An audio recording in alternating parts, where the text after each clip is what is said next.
Tagalog in 10 minutes. Are you looking for a tutor? A training school?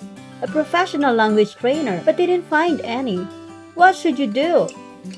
Do not worry because Krisan Tagalog is the right learning platform for you. Last time, I discussed about magandang umaga up to magandang gabi. Do you still remember those? Hope so. Alright, let's see if you could give the appropriate greetings that best describe these pictures. Magandang?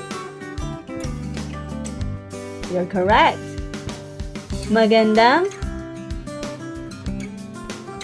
You're right. Magandang?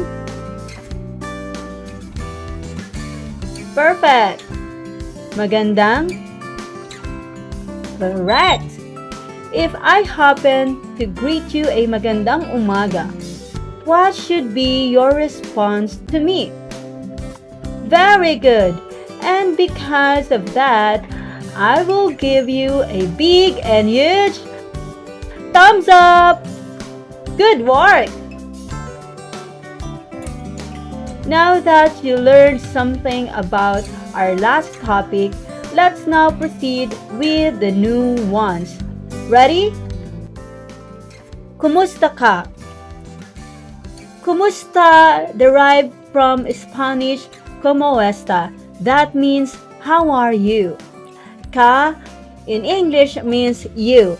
It is singular subject pronoun.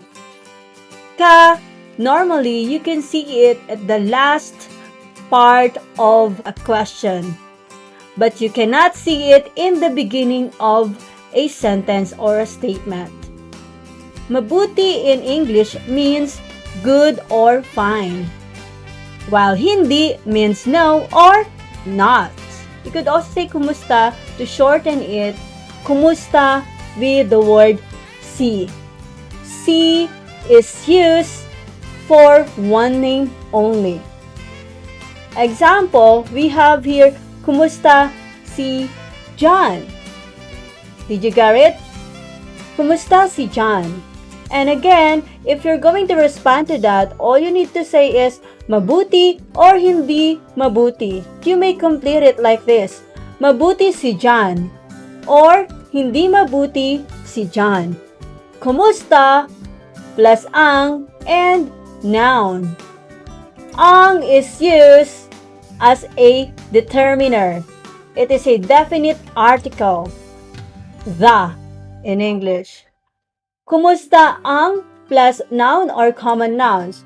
Common nouns are mother, father. If you would like to know how is the child, all you need to say is this. Kumusta ang bata? Exercises 1 or exercise 1. This time, all you need to do is to respond to my greetings with either mabuti o hindi mabuti. Let's do it! Kumusta ka? Correct? Alright, good. Kumusta si George?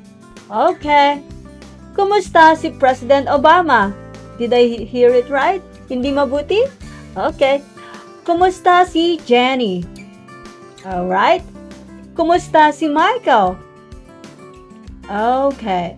Kumusta si Angel Locsin? Do you know Angel Locsin? Kumusta si Mayor Isko? Kumusta si Angelina Jolie? Hindi mabuti. You're right. Kumusta si Jackie Chan? Alright. Kumusta si President Joe Biden? Kumusta ang aso? Aso in English means dog. Kumusta ang kotse? Kotse means car. Kumusta ang agahan? Agahan means breakfast. Kumusta ang tanghalian? Tanghalian means lunch. Kumusta ang pagkain? Pagkain means food. Kumusta ang pusa? And pusa means cat. Let's now proceed with exercises 2. Using kumusta ka Kumusta si plus name or one name. Kumusta ang plus common noun. What you will do here is, you will ask the question to me, then I will respond to you. Let's do it! Very good. I will say either mabuti or mabuti ang umaga. Next, you. Very good. That's how you say it. And I will say mabuti or mabuti ang trabaho. Now it's your turn again. Very good. That's how you pronounce it. And I will say mabuti o mabuti ako. Yes, that's how you say it. And I will say hindi mabuti or hindi mabuti si Senator Manny Pacquiao. This is how you pronounce it. Kumusta ang Pilipinas? Hindi mabuti o hindi mabuti ang Pilipinas.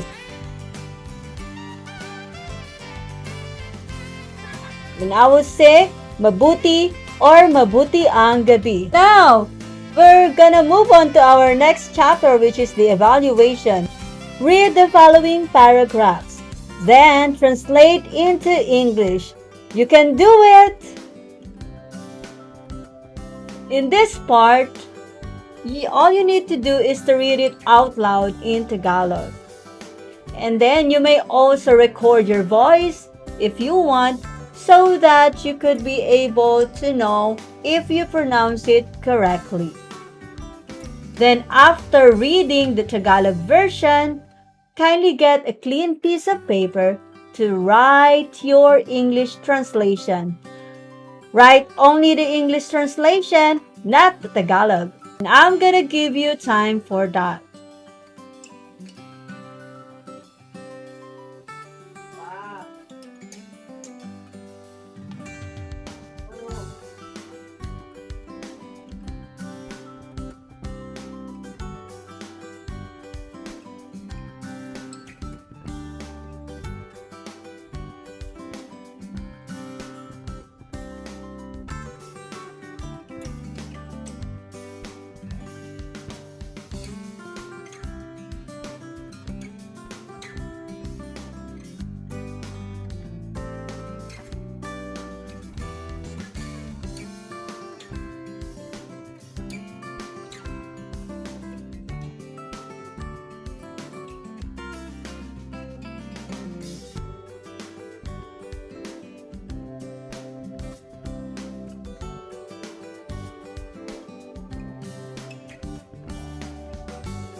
Did you enjoy our lesson today?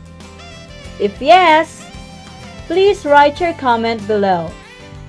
If what specific exercises you would like to do for our next lesson. Also, please feel free to write your feedback regarding on how I teach and how I could improve my teaching if ever you are not satisfied. For more updates, kindly continue to watch my videos. I will be posting Tagalog lessons every Wednesday and checking your assignments every Saturday. Keep updated and stay connected.